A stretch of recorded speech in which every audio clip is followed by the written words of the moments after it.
I didn't stop her. Not when she said she needed space. Not when she packed her things in silence, brushing past the photo frames we once laughed under.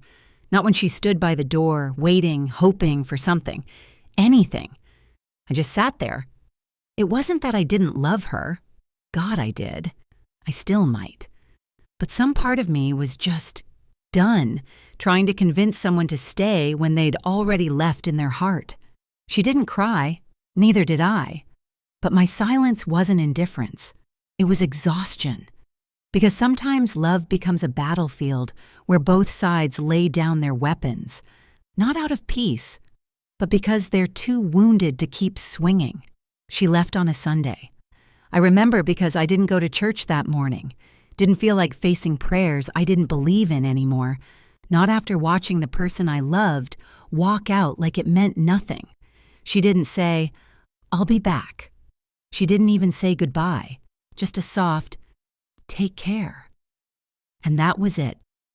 The door clicked behind her, and I didn't chase. The first few days felt like walking through fog. Her shoes were still by the door. Her toothbrush sat next to mine like nothing had changed, except everything had. Friends asked me if I was okay. I lied. Yeah, just figuring things out. What I meant was, I'm trying to remember how to breathe without her in the room. I didn't block her, didn't drunk text her, didn't beg.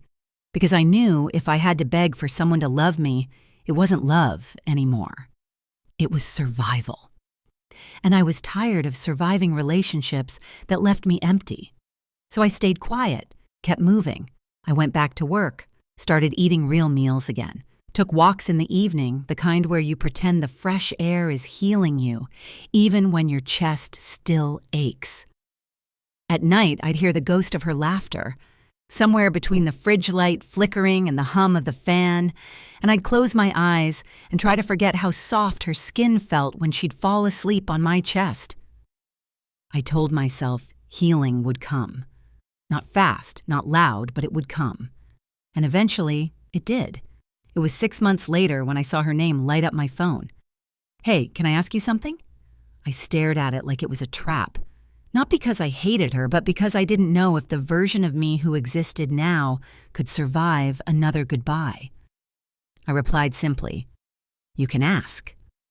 She said she was in town, that she'd been thinking about me, that she just wanted to talk, if I had space for it. And against every voice in my head telling me not to open old wounds, I said yes. She came over the next day. Same eyes, same voice, but different energy. Like someone who'd walked through fire and realized the smoke wasn't worth it. She smiled nervously. I didn't. Not out of coldness, just caution. We sat across from each other like strangers wearing familiar skin. And then she asked, "Did you ever move on?" I swallowed. Funny how words can punch you harder than fists. I looked at her, the woman who once knew everything about me, the woman I let go because holding on had started to break me. And I said, "What does that question mean to you?" She paused, fidgeted with the ring on her index finger. "It means, do I still have a place here?" I sighed, not out of annoyance, out of grief. Grief for what we could have been if we both knew how to love without hurting. "I didn't move on in the way you think," I told her. "I didn't fall for someone else. I didn't replace you, but I moved through you, through the pain, through the silence, through the nights that begged me to call you. I moved through it all, until I reached myself again." She looked down, eyes glassy, voice a whisper. "I thought leaving would bring me clarity, but all it did was remind me who I lost."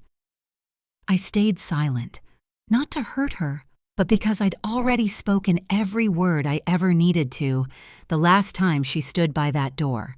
She reached across the table, not to hold my hand, just to be closer. "Do you still love me?" she asked. I smiled, sadly. Love doesn't vanish. But the version of me who needed you, that man is gone. She nodded slowly, accepted it, felt the weight of it land on her chest like a final chapter. We didn't cry, didn't cling, didn't romanticize what was. She stood, walked to the door, paused, hand on the handle. I hope you're happy. I looked at her. The woman I didn't chase.